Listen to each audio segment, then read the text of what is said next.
Audio Jungle.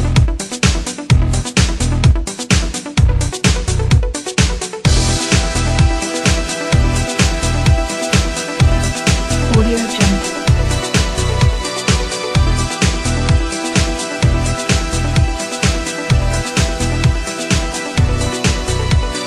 Audio Jungle. নমস্কার বন্ধুরা, কেমন আছো? নিশ্চয়ই ভালো আছো। আমি তিতলি হাজির হয়েছি আবার তোমাদের সামনে, সাথে নিয়ে red carpet. Audio Jungle. Red কার্পেটের শুরুতেই আজকে খবর দেব বিশ্বকবি রবীন্দ্রনাথ ঠাকুরের 12টি নারী চরিত্রকে নিয়ে তৈরি একটি ক্যালেন্ডার সম্পর্কে।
সেঞ্চুরিতে এসেও বিশ্বকবিকে আমরা ভুলিনি।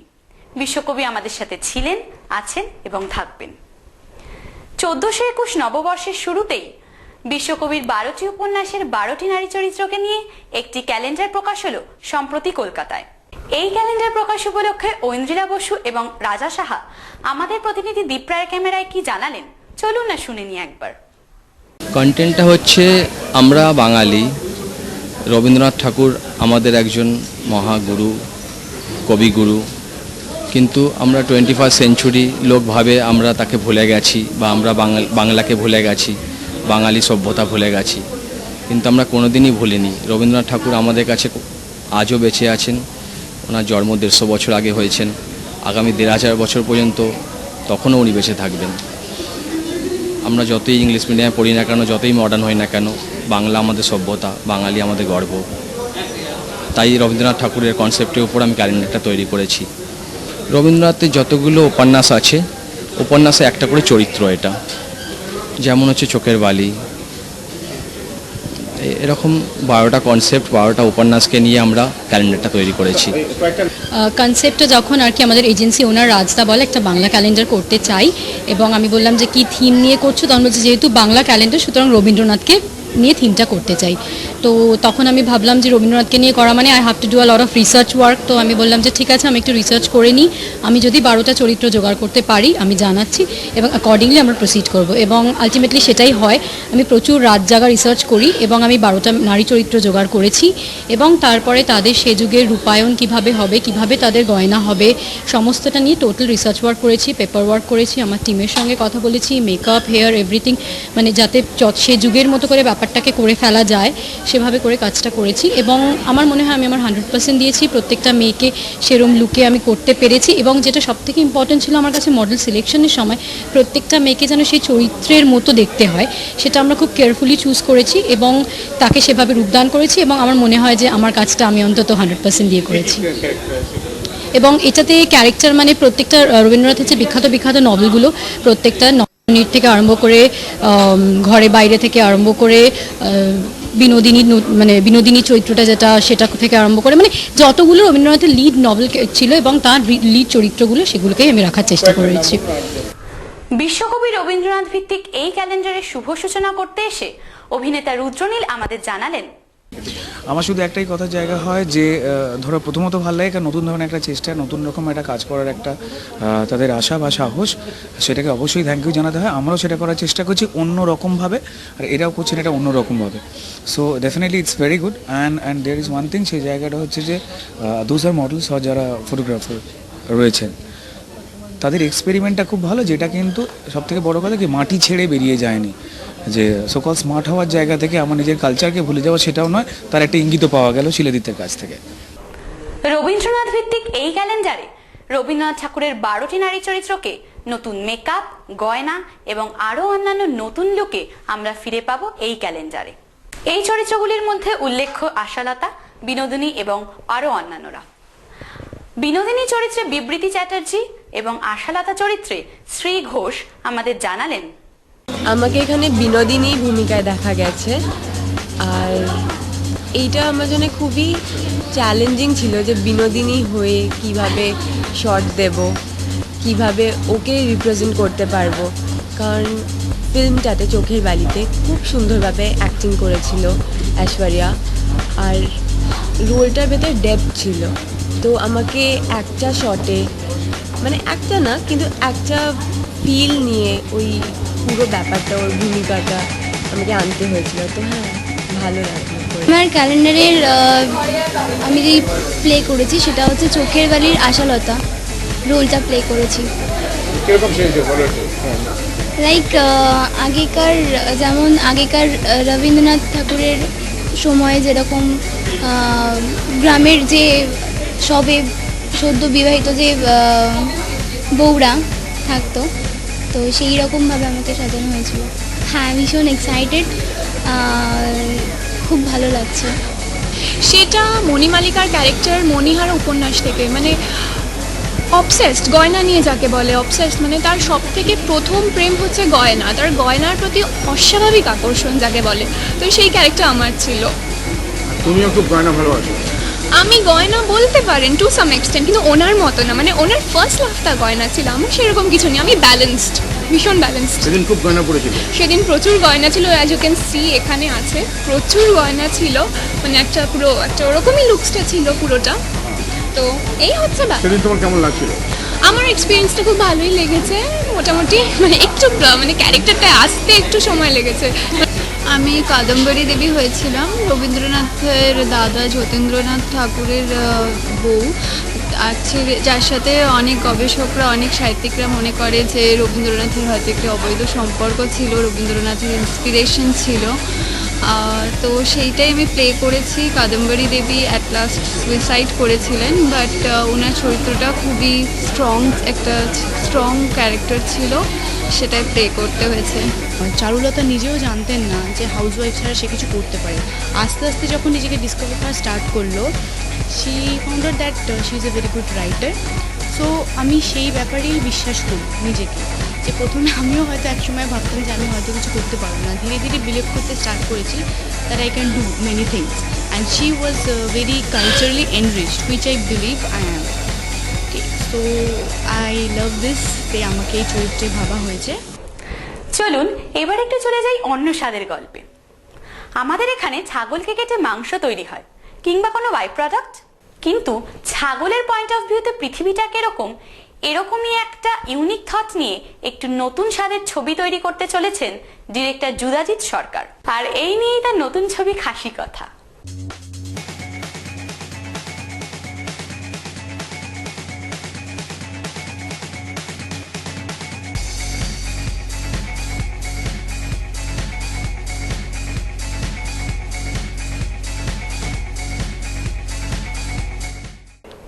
এই ছবিতে বলিউডের নাসিরুদ্দিন শাহকে পাওয়া যাবে কসাই রূপে।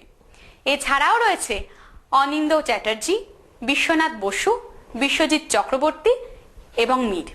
এই ছবি সম্পর্কে ডিরেক্টর যুদাজিৎ সরকার আমাদের জানালেন, কন্টেন্টটা একটা ছাগল কথা বলছে, ছাগলটার কাটা যাবে, কসাই রেডি হচ্ছে, রোববার দিন গল্পটা শুরু।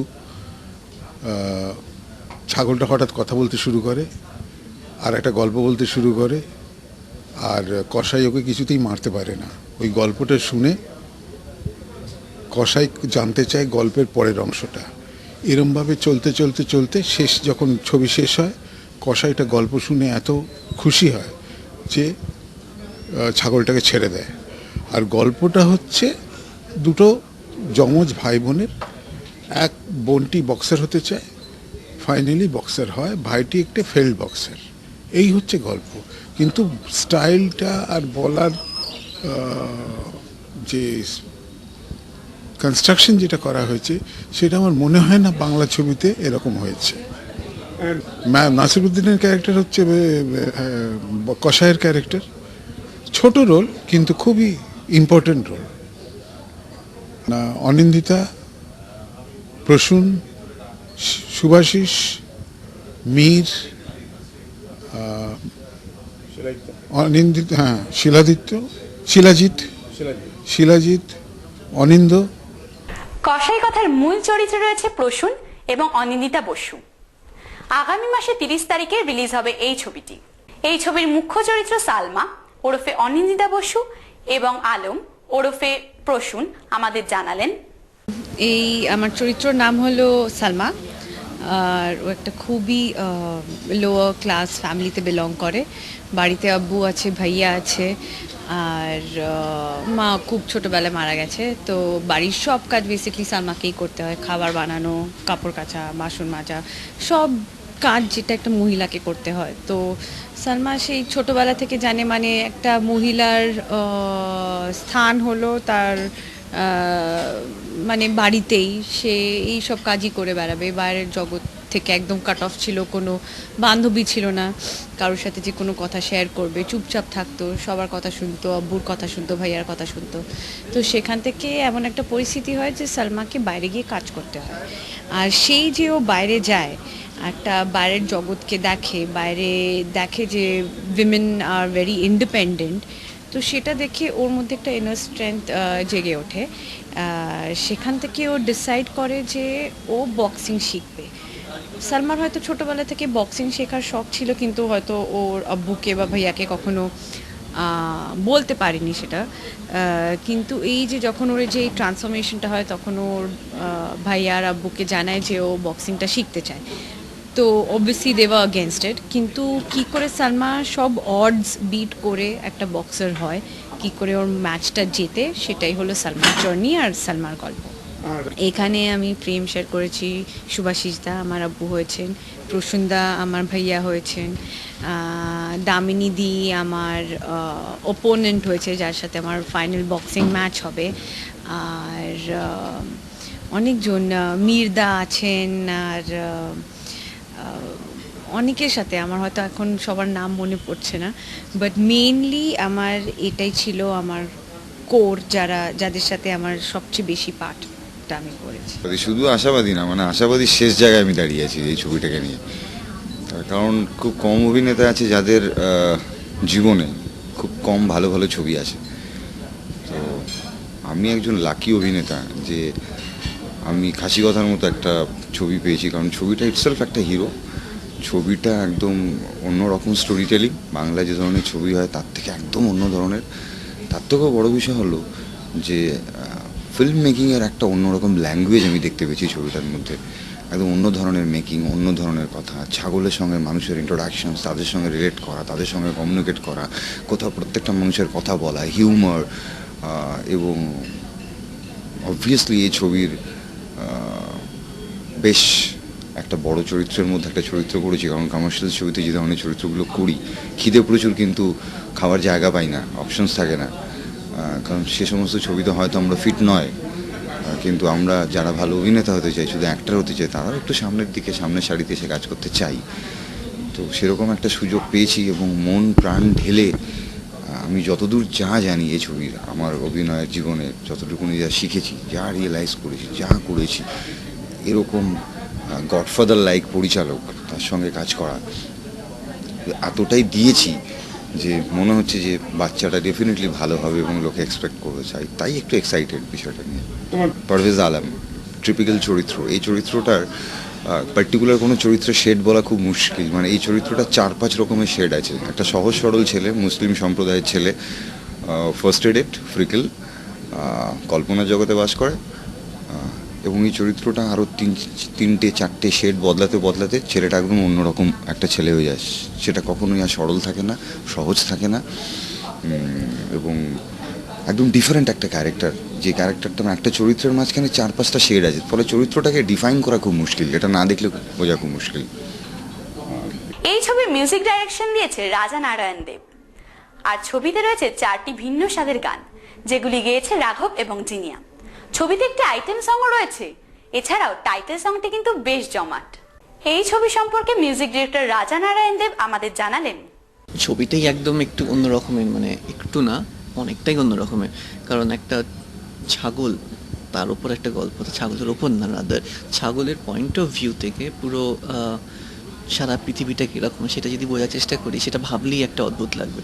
কারণ তার লাইফটা আমরা সবাই জানি যে ছাগল তাকে বড় করা হয় এই জন্যেই যাতে তাকে স্লটার হাউসে নিয়ে যাওয়া হয়, তাকে কেটে মাংস খাবে অথবা বাই প্রোডাক্ট হিসেবে কোনো চামড়া কোনো জিনিস তৈরি হবে। আমাদের চোখে ছাগলের এটাই কাজ। বাট এবার সেটাই কিন্তু তার পয়েন্ট অফ ভিউ থেকে কখন যদি আমরা ভেবে দেখি কী হতে পারে, সেই চিন্তা ভাবনা করাটাই মানে এরকম একখানা ইউনিক থট। তা যুধাজিৎদা যে এরকম একটা ছবি করার চেষ্টা করেছে, সেটা প্রথম ভেবেই আমার একটু অবাক লেগেছে যে কীরকম অদ্ভুত একখানা থট প্রসেস। কিন্তু সেটার জন্য যেটা আমি করতে হয়েছে যে পুরো যুধাজিৎর সঙ্গে প্রচুরবার বসে সেটিং করে যে কিরম টাইপের ভিজুয়াল বা কিরম টাইপের স্টোরি টেলিং সেটা বোঝার চেষ্টা করেছি, এবং তারপর it come up with 4 songs। প্রথম গানটা is the title song, it's plays the, বলতে পারো in a way plays the tone for the entire film. সেটা গেয়েছে রাঘব চট্টোপাধ্যায় এবং it's a qawwali based song. Second গানটা সেটা ইজ অনিন্দিতা, যে ক্যারেক্টারটা, সেই ক্যারেক্টারটা সে আস্তে আস্তে হয় কি নানান ফেলিয়ার হতে হতে হতে সে কিন্তু তবুও তার হিম্মতটা হারে না, সে তারপরে সাকসিড করবে বলে এগিয়ে যায়। তার যে এই গ্রেডটা, তার যে এই বিলিফটা, সেলফ বিলিফ, সেটার জন্য একটা গান করা যেটা গেয়েছে জিনিয়া। থার্ড গান সেই গানটা ইজ দুই ভাই এবং বোন, তাদের যে ক্যারেক্টারটা, তারা আস্তে আস্তে কিন্তু they start falling apart in a way. দুজনের প্রফেশনে উন্নতি করে, কিন্তু দুটো কমপ্লিটলি আলাদা দিকে চলে যায়। এই যে drifting away of the two, সেইটার জন্য একটা গান করা আছে যেটা গিয়েছে সত্যজিৎ এবং দিতিপ্রিয়া। এবং ফোর্থ গান যেটা করেছি সেটা হচ্ছে ড্রিম সিকোয়েন্স, একটা item number in the sense, মানে item number with a middle eastern flavour. কারণ ওখানে তার মধ্যে একটা বেলি ডান্সের সিকোয়েন্স আছে, একটা ক্যারেক্টার আছে যে সারাক্ষণ ছেলেটাকে লিও করতে থাকে, টিভির মধ্যে থেকে। ছেলেটাও সারাক্ষণ ধরে হ্যালোসিনেট করে সেই মেয়েটাকে, ভাবে অদ্ভুত হলুদ জায়গায় দেখে। তো তাকে যখন ড্রিমের মধ্যে দেখতে পায় তখন সেই গানটা আসে। তো এই 4টি গান নিয়ে সাউন্ড ট্র্যাকটা কম্পোজ করা। বিশ্বকবির ক্যালেন্ডার এবং খাসি কথার কথা তো শুনলাম, চলুন এবার চলে যাই একটু অন্য স্বাদের অনুষ্ঠানে। চলুন দেখে আসি একটা ফ্যাশন শো। সম্প্রতি কলকাতার নিকো পার্কে এসে একটি ফ্যাশন শো এর র্যাম্পে হাঁটলেন প্রাচী দেশাই। ঝলমলে পোশাকে সেখানে উপস্থিত ছিলেন আরো অন্যান্য কলাকুশলীরা। আমাদের প্রতিনিধি দীপ রায়ের ক্যামেরায় ধরা পড়ল বেশ কিছু এক্সক্লুসিভ ছবি। চলুন না দেখে নিই একবার সেগুলো।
কিন্তু এসেছিলেন এই র্যাম্প শোতে।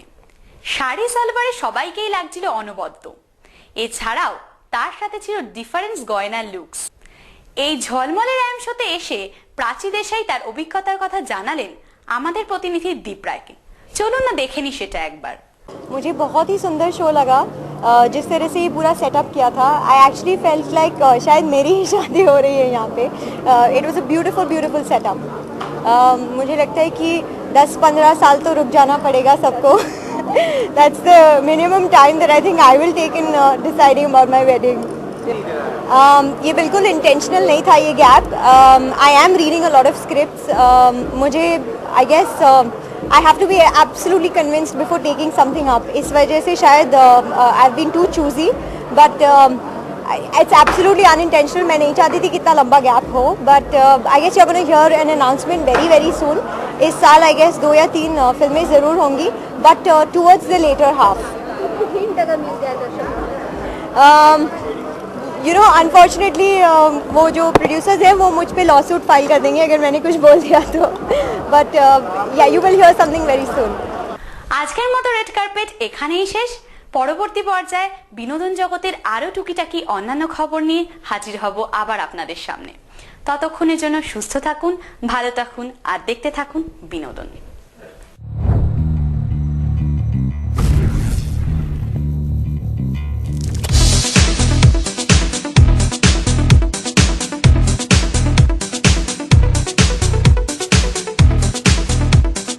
Audio Jungle.